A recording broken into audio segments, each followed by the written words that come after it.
शांति से भी दुखों का अंत हो जाता है और शांत चित्त मनुष्य की बुद्धि शीघ्र ही स्थिर होकर परमात्मा से युक्त हो जाती है। 2.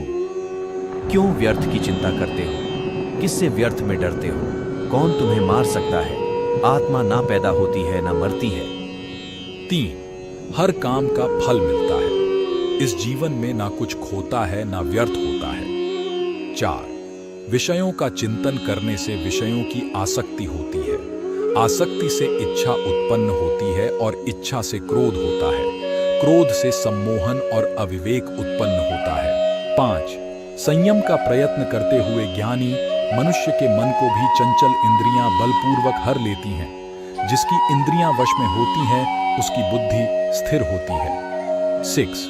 जो भी मनुष्य अपने जीवन आध्यात्मिक ज्ञान के चरणों के लिए दृढ़ संकल्प में स्थिर है वह सामान्य रूप से संकटों के आक्रमण को सहन कर सकते हैं और निश्चित रूप से खुशियां और मुक्ति पाने।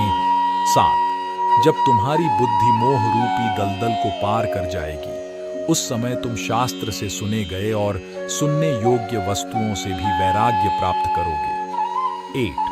केवल कर्म करना ही मनुष्य के वश में है, कर्म फल नहीं। इसलिए तुम कर्म फल की आसक्ति में ना फंसो तथा कर्म का त्याग भी ना करो। 9. तुम्हारा क्या गया जो तुम रोते हो? तुम क्या लाए थे जो तुमने खो दिया? तुमने क्या पैदा किया था जो नाश हो गया? न तुम कुछ लेकर आए, जो लिया यही से लिया, जो दिया यही पर दिया, जो लिया इसी ईश्वर से लिया, जो दिया इसी को दिया। 10. जो मन को नियंत्रित नहीं करते उनके लिए यह शत्रु के समान कार्य करता है। 11. खाली हाथ आए और खाली हाथ वापस चले। जो आज तुम्हारा है कल और किसी का या परसों किसी और का होगा। तुम इसे अपना समझकर मग्न हो रहे हो। 12. सुख दुख लाभ हानि और जीत हार की चिंता ना करके मनुष्य को अपनी शक्ति के अनुसार कर्तव्य कर्म करना चाहिए। ऐसे भाव से कर्म करने पर मनुष्य को पाप नहीं लगता। परिवर्तन संसार का नियम है। जिसे तुम मृत्यु समझते हो वही तो जीवन है।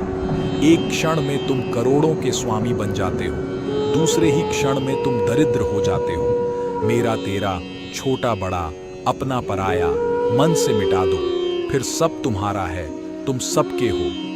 काम, क्रोध तथा लोभ ये 3 प्रकार के नरक के द्वार सर्व अनर्थों के मूल और नरक की प्राप्ति में हेतु होने से यहाँ काम, क्रोध और लोभ को नरक के द्वार कहा है।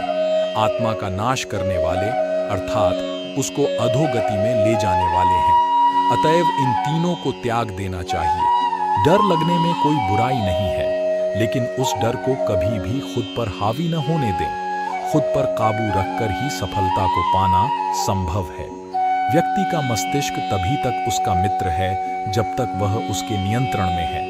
जब आपका दिमाग आपके नियंत्रण से बाहर हो जाता है तो वही उसका सबसे बड़ा शत्रु भी बन जाता है। न कोई मरता है और न ही कोई मारता है, सभी निमित्त मात्र हैं। सभी प्राणी जन्म से पहले बिना शरीर के थे, मरने के उपरांत वे बिना शरीर वाले हो जाएंगे। यह तो बीच में ही शरीर वाले देखे जाते हैं, फिर इनका शोक क्यों करते हो? भगवत गीता में भगवान श्री कृष्ण कहते हैं कि कभी भी किसी काम को टालना नहीं चाहिए। निश्चित समय पर अपना काम पूरा करने पर ही कोई व्यक्ति सफलता को प्राप्त कर सकता है।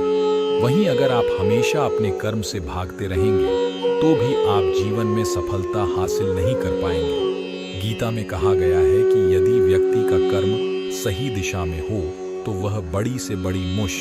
अगर आप में सभी को साथ लेकर चलने की भावना है तो आप अपनी बुद्धि से उस परिस्थिति के मुताबिक काम करेंगे। अगर आपकी मानसिकता सभी को साथ लेकर चलने की नहीं है, अगर आपकी सोच में तुम और मैं अलग अलग हैं, तो आप जो भी करेंगे वह गलत ही